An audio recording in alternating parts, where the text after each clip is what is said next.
Frères et sœurs, tous les récits du matin de Pâques indiquent que des femmes uniquement, se rendirent au tombeau à la pointe du jour.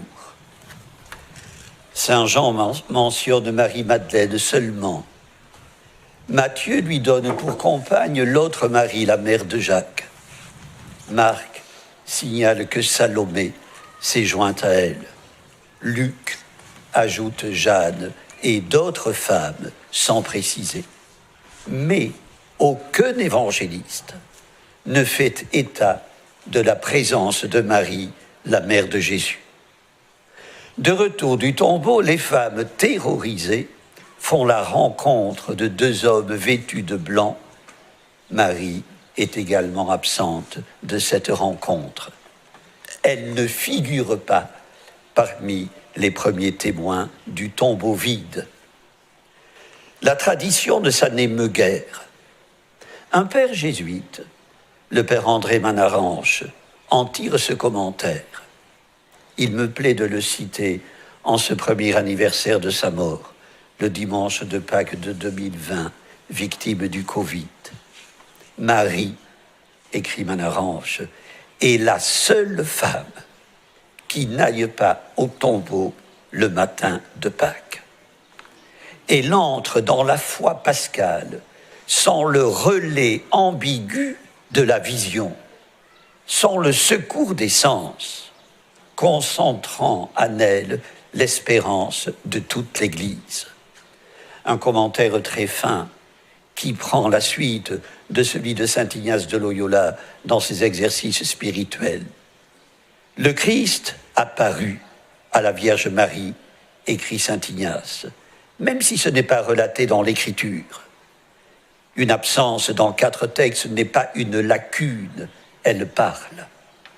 Peu importe donc qu'aucun évangéliste n'ait indiqué que Marie se fût associée au deuil des femmes, désireuses d'accomplir un ultime devoir. Marie ne pouvait pas partager leur désarroi.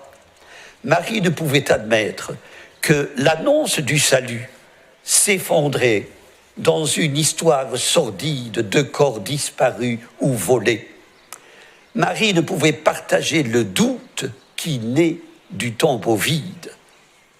Pour entrer dans le mystère de la résurrection, la foi de Marie n'a pas eu besoin de preuves, elle n'a pas eu besoin de béquilles, ces béquilles que réclament les indécis, à propos desquels saint Luc écrit qu'ils ne deviendront jamais convaincus quand même quelqu'un ressusciterait d'entre les morts.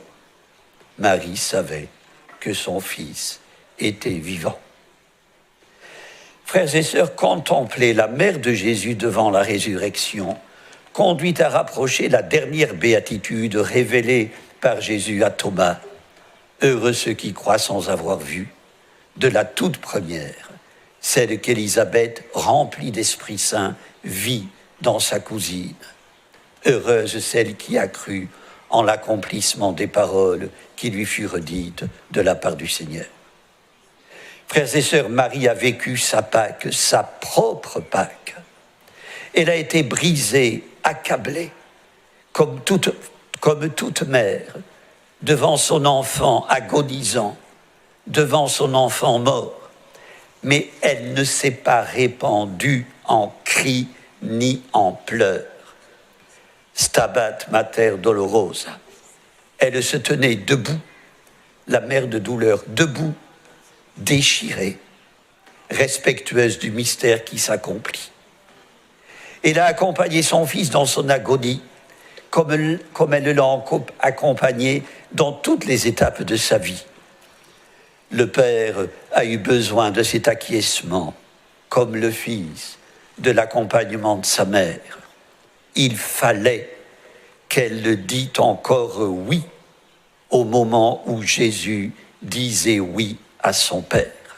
2 oui consonants. Jésus est venu pour faire la volonté du Père et Marie, mère disciple, a acquiescé. Du calvaire, elle redescendra avec Jean et les autres femmes, sans mettre en doute ni l'amour du Père qui semble absent, ni la mission de son Fils qui s'apparente à un échec total.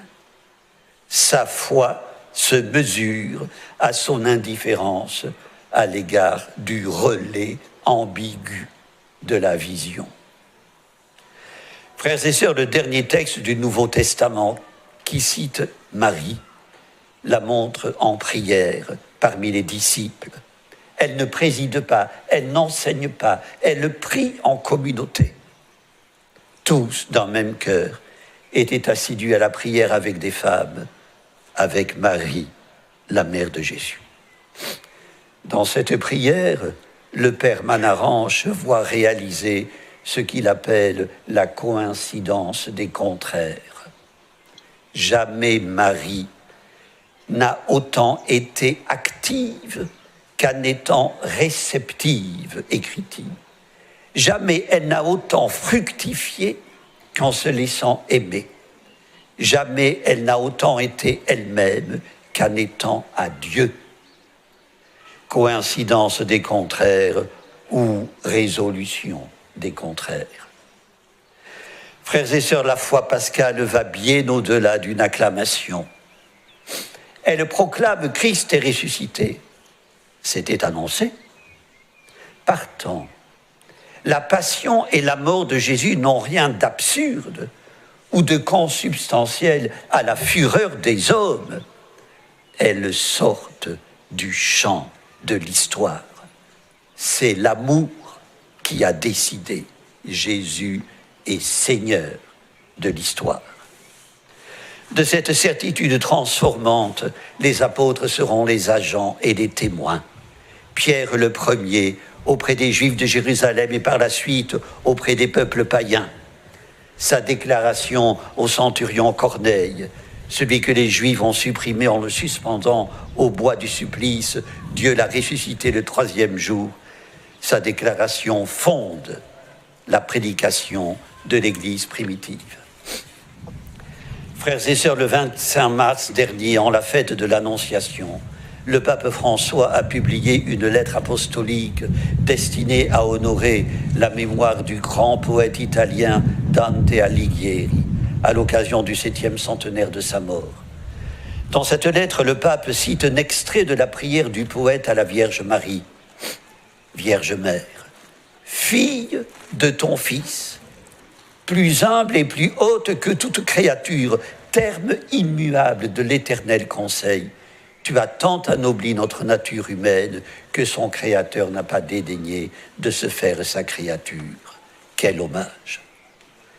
Frères et sœurs, en ce jour de Pâques, demandons à Marie, qui fut la fille de son Fils selon la grâce, avant de devenir sa mère selon la chair, demandons-lui de venir au secours des malcroyants que nous sommes.